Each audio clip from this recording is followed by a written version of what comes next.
సంగారెడ్డి జిల్లాలో నూతనంగా ఏర్పడిన అక్రిడేషన్ కమిటీ సభ్యులతో జిల్లా కలెక్టర్ పి ప్రావీణ్య సోమవారం సమావేశమయ్యారు. ఈ సందర్భంగా జిల్లాలోని జర్నలిస్టులకు అక్రిడేషన్ కార్డుల జారీపై చర్చించారు. రాష్ట్ర ప్రభుత్వం జారీ చేసిన జీవో గురించి ఆరా తీశారు. TUWJ IJU సంగారెడ్డి జిల్లా శాఖ అధ్యక్షుడు బండారు యాదగిరి, ఫోటో జర్నలిస్టుల సంఘం అధ్యక్షుడు ఆరిఫ్లు జిల్లా కలెక్టర్ను సాల్వాతో సత్కరించారు. ఈ సందర్భంగా బండారు యాదగిరి మాట్లాడుతూ అర్హులందరికీ అక్రిడేషన్ కార్డులను మంజూరు చేయాలని కోరారు. జిల్లాలో చాలా సంవత్సరాలుగా అర్హులైన వారు జర్నలిస్టులుగా ఉన్నారని ఆయన పేర్కొన్నారు. సంగారెడ్డి పట్టణంతో పాటు నియోజకవర్గ కేంద్రాల్లో, మండలాల్లో అర్హులు చాలా మంది ఉన్నారని చెప్పారు. వీరందరికీ కూడా సకాలంలో అక్రిడేషన్ కార్డులను జారీ చేస్తే బాగుంటుందని వివరించారు. జిల్లాలో ప్రింట్ మీడియాతో పాటు ఎలక్ట్రానిక్ మీడియాలో ఉర్దూ, ఇంగ్లీష్ పత్రికల్లో అనేక మంది నిత్యం వార్తలు రాస్తున్నారని చెప్పారు. ఇటీవల కాలంలో స్థానికంగా కూడా కొత్త పత్రికలను ఏర్పాటు చేస్తారని చెప్పారు. కేబుల్ టీవీల్లో కూడా అనేక వార్తలు ప్రసారం అవుతున్నాయని అన్నారు. వీడియోగ్రాఫర్లు, ఫోటోగ్రాఫర్లుగా చాలా మంది వృత్తికి అంకితమై పనిచేస్తున్నారని వివరించారు. జర్నలిజమే ప్రధాన వృత్తిగా స్వీకరించి అనేక ఆటుపోట్లను ఎదుర్కొంటున్నారని తెలిపారు.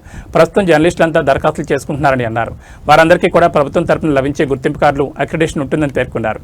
ఈ సందర్భంగా జిల్లా కలెక్టర్ మాట్లాడుతూ జిల్లాలో ఇప్పటివరకు ఎంతమంది దరఖాస్తు చేశారు, ఇంకా ఎంతమంది దరఖాస్తు చేసే అవకాశం ఉందని అడిగారు.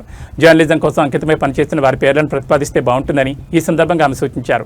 సంగారెడ్డి జిల్లా యూనియన్ తరపున తనను ప్రతిపాదించినందుకు రాష్ట్ర అధ్యక్షుడు విరహత్ అలీ, ప్రధాన కార్యదర్శి రామనారాయణ, రాష్ట్ర ఉపాధ్యక్షుడు MAK ఫైజాలకు బండారు యాదగిరి కృతజ్ఞతలు తెలిపారు. జర్నలిస్టుల హక్కుల కోసం, సంక్షేమం కోసం తమ సంఘం నిరంతరం పాటుపడుతుందని, ఈ విషయంలో రాజీ పడే ప్రసక్తి లేదని ఆయన అన్నారు. DPRO విజయలక్ష్మితో పాటు సభ్యులుగా నియమితులైన యోగానందరెడ్డి, శ్రీధర్, వై ప్రభాకర్, జి ప్రభాకర్, ఆరిఫ్, అక్రముద్దీన్, మురారి, సిద్దిక్ అహ్మద్ పాల్గొన్నారు.